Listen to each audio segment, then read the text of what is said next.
All right, the time is 6:30 and I will call this special called meeting of the Red Oak City Council to order. Let it be known that all council members are present with appropriate city staff to help us through this meeting. Notice has been duly posted in accordance to Government Code Section 551. And we are here to conduct the business for the city. Was there anybody here that needs to speak in public? Probably not. So we will move on to regular agenda items. Item 1, consider adoption of resolution number 25-071R, the City Council, City of Red Oak, Texas, approving the terms and conditions of an event license agreement by and between the Oaks Fellowship Assembly of God, DBA Oaks Church, and the City of Red Oak, Texas, providing for the city manager or designee to execute such license and provide an effective date. Mr. Binford. Good evening, Mayor and Council. Thank you all so much for coming out tonight. This is an agreement for the trash bash that'll be happening October 11th on the Oaks property. We have been hosting with them for about 6 years now. It's a very similar agreement to what we do for the Red Oak White and Blue, minus all the fireworks, because couldn't make that happen. But if you have any questions or concerns about the agreement, I'll be more than happy to answer them. So in 6 years, we haven't had any accidents with people or anything like that, right? No, sir. Okay. Just bring it up. But liability, I guess. I mean, most of the time it's our workers and Yeah, it's our workers and then helping, citizens throw their stuff away. But anything big and heavy, we use our equipment to pick it up and load it into the dumpsters. And that's part of our contract with CWD. Yes. Okay. Any questions, council? People look forward to that event every year. Oh, yes. Yeah. Yeah. Do you recall like how many tons of or whatever? Not off the top of my head, but we, I think last year we ended up filling about 22 total loads, including dumpsters and then the rear load trucks. Wow. One of the biggest loads we get is always brush, just tons and tons and tons of it. But it's good to get it cleaned up out there and give people an opportunity to get rid of it. So is there any point in time that we would, with the brush, that we can mulch it? Yeah, we do sometimes. We have 2 years ago, we had pretty strong spring storms come through, and we actually let people come drop off their brush at Public Works. And then we have a chipper, so we just chipped it up into the dumpster, offered some to the parks. I think they used a little bit. Okay. But you never know what's in the wood. Yeah. Yeah. Poison ivy is good for that. Oh yeah. Yeah. Okay. Sounds good. Entertain a motion to adopt resolution 25-071R. So move. Councilman Miller. Councilman Flannery. Sir. Those in favor? Franklin, aye. Flannery, aye. Miller, aye. Lightfoot, aye. Smith, aye. That passes 5-0. Thank y'all so much. Thank you, Look forward to sir. seeing y'all there. Have a good evening. Consider all matters incident and related to the issuance and sale of City of Red Oak, Texas combination tax and revenue certificate of obligation series 2025, including the adoption of ordinance number 25-048, authorizing the issuance of such certificates and approving all other matters related thereto. Mr. McRoberts. Mayor, Council. At the July 30th, 2025 meeting, our financial advisors, Hilltop Securities, presented a plan of finance for the certificates of obligation series 2025 to fund capital projects presented with the 26 strategic plan and budget. On August 18th, 2025, City Council approved a resolution authorizing publication of a notice of intent to issue certificates of obligation in an amount not to exceed $38,500,000. The notice of intent to issue the certificates of obligation series 2025 was published in the Waxahachie Sun on 8/13 and again on 8/20, as well as being posted on our website. The final scope of the issuance would be determined by the outcome of the 89th Texas Legislature. With the final special session now adjourned, staff recommends issuing the certificates of obligation netting 16,802,000 in net proceeds. So that's lower than what we initially proposed as a cap. And these certificates of obligation are for streets, building renovations, and various other infrastructure needs. With that, I'll turn it over to Jim for a short presentation, but there is a suggested motion language in the agenda.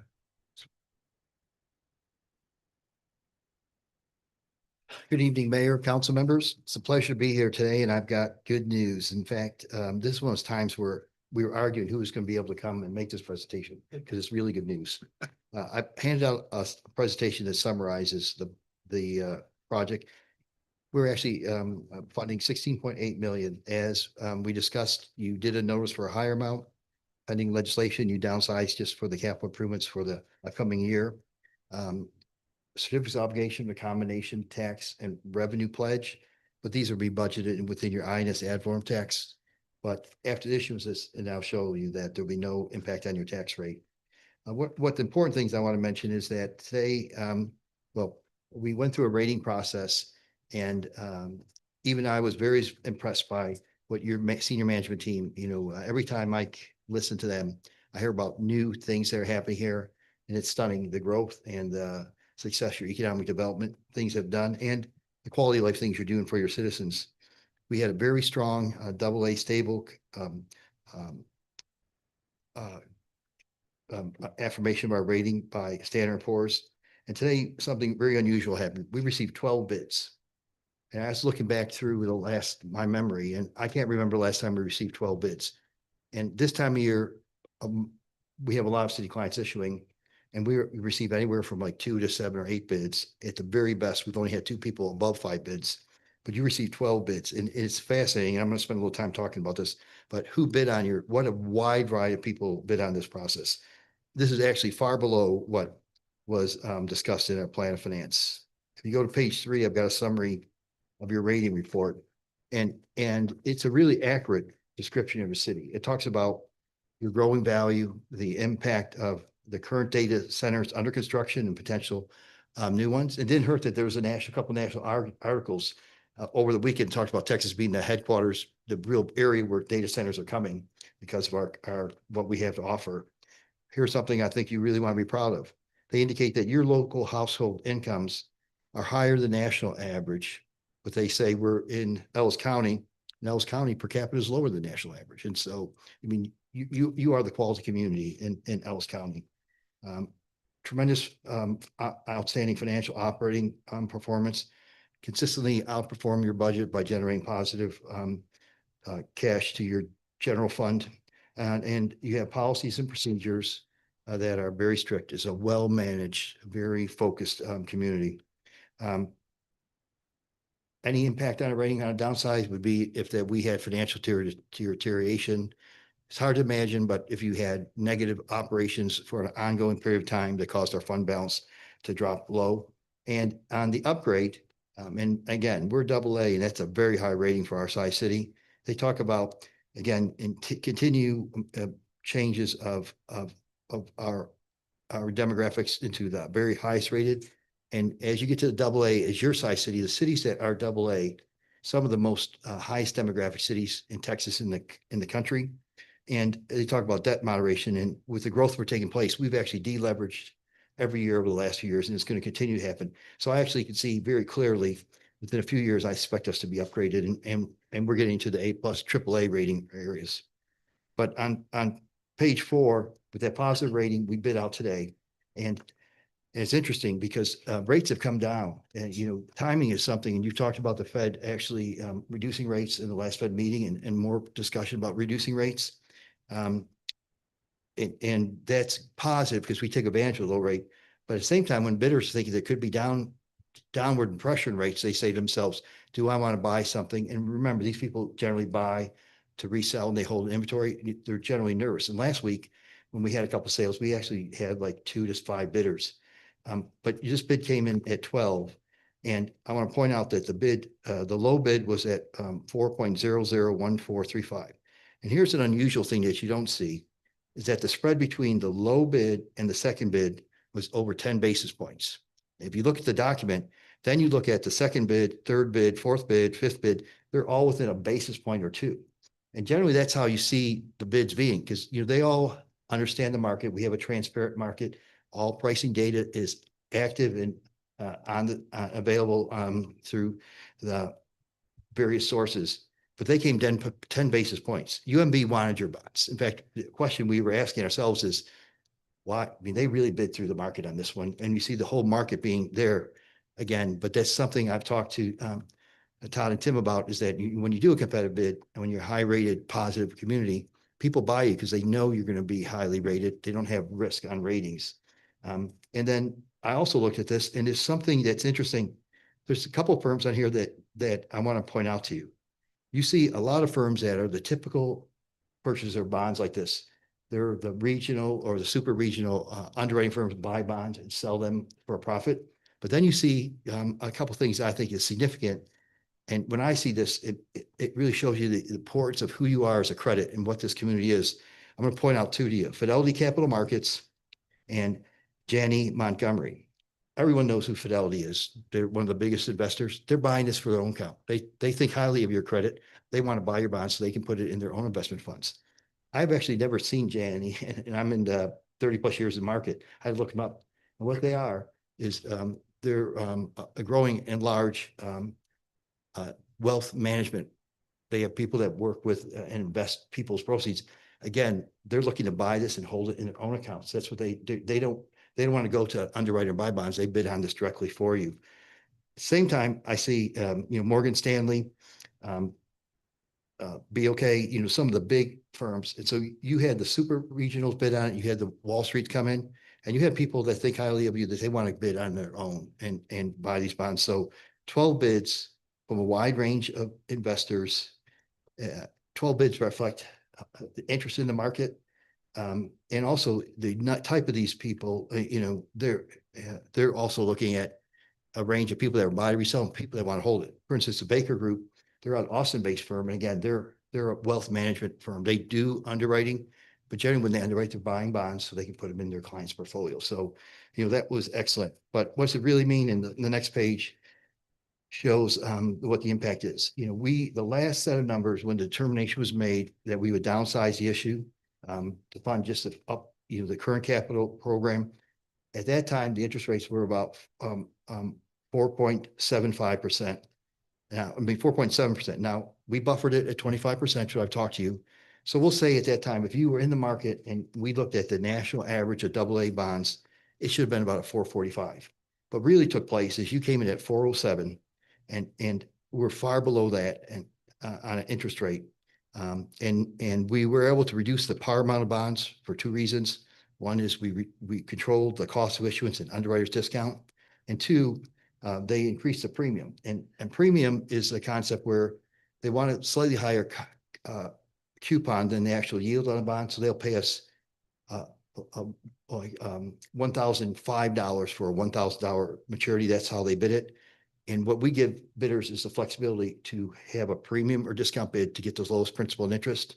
They want premium bonds because mathematics in the investment community, the higher your interest rate, if interest rates go up, it's a percentage of what your interest rate is on the bond. So it has a lesser impact on you. And so we took advantage of that here. And ultimately, the net result was that lower interest rates, lower cost of issuance, the use of premium reduced your total principal and interest by about $1,153,000. So when people ask what you strive for high merit credit, ultimately it comes down to its reduced cost to the citizens for the debt issue. And again, based on the previous plan, even at the higher principal interest, there could be any impact on your ad valorem tax, and this will not have any input on your ad valorem tax, and it will allow you to issue your future capital improvement program. Tonight, if you approve this, the documents executed, they'll be submitted to the Attorney General's Municipal Bond Department, Texas. Our Attorney General municipal bond has to review all of that issuance to make sure that we follow the statutory processes and procedures to issue debt. And it takes about a little over 15 working days to do that. It's a good thing for our public to know and for our bondholders to know that we have a valid debt issue and everything's done correctly. We anticipate that will take place and we'll close this on October 22nd. So in summary, I congratulate Todd and his management team. The team pulled together an outstanding response to the rating agency's very positive report. Act reflects of all the things that take place. As I've indicated to you before, there's nothing your city could do to have a high rating. Everything you have is on track to be a AAA. It's just things that you can't control at this moment. Your demographics, which are evolving, they are the highest in the county. But again, we're comparing ourselves to the most affluent communities in the nation. And I think as that evolves and we continue to grow our value, we're going to have a higher rating with all the practices and the way that you manage your business right now. The bids were outstanding. 12, we hope to have a competitive situation. As I indicated, I can't remember having 12 bids, and I congratulate you. And the low bidder bid way through the market to get these bonds. They wanted these for sure, and we're glad they did. Summary, it exceeds what the benchmark was as we presented going forward, and we recommend approval. That I'd answer any questions or provide any additional information. Appreciate all that context. Thanks, Jim. Thank you, sir. Now there's a special motion. You got it. I will, I didn't. You know,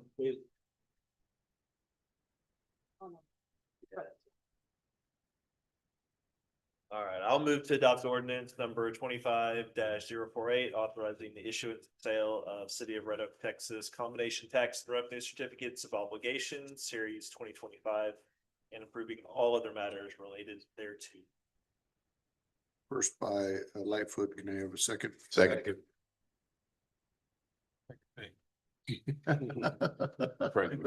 Franklin, okay. Those in favor? Franklin, I. Flannery, aye. Miller, aye. Lightfoot, aye. Smith, aye. That passes 5-0. Mayor, thank you for allowing Hilltop to serve city. Myself and the rest of the Hilltop team are very appreciative and thankful for our ability to serve. Yep, thank you very much. Thanks for your hard work. Appreciate that. Thanks for coming out. Thank you, Mr. Roberts. Oh, you got one other one. One more. All right, consider approval of ordinance number 25-049, City of Red Oak, Texas, amending the fiscal year 2024-2025 official budget in the amounts attached in Exhibit A, providing the severability clause and providing an effective date. Sir. Okay, this is a year-end cleanup budget amendment. It'll provide for increases in net revenue totaling $14,467,558.70 to the adopted budget for fiscal year 2025. The first two amendments are just recognizing bond proceeds. The most recent tax note, we received the cash, the proceeds this year. So we're going to amend the budget to recognize those proceeds, less the bond issuance costs. Same thing, that we issued debt for EDC earlier in the year. We're just amending the budget again to recognize the proceeds, less the issuance costs. And the last item in the budget amendment is it's actually a transfer, but since it's between funds, we're required to come to council just to be transparent about that. But that's an in and out. There's no effect. We're just moving money from the 2023 bond for utility projects, mostly Dobbit's Tower, into its own fund. So that'll help clean up the accounting and track that project a little bit better. So if there's any questions, I'll be happy to answer. But again, this is mostly just year-end cleanup. We're not increasing expenses or appropriations other than to recognize these revenues. Questions, council?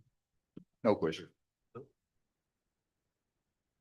Entertain a motion to approve ordinance number 25-049. So move. That is Miller and Flannery. Those in favor? Franklin, I. Flannery, aye. Miller, aye. Lightfoot, aye. Smith, aye. That passes 5-0. So when does that go up on the website so people can see that?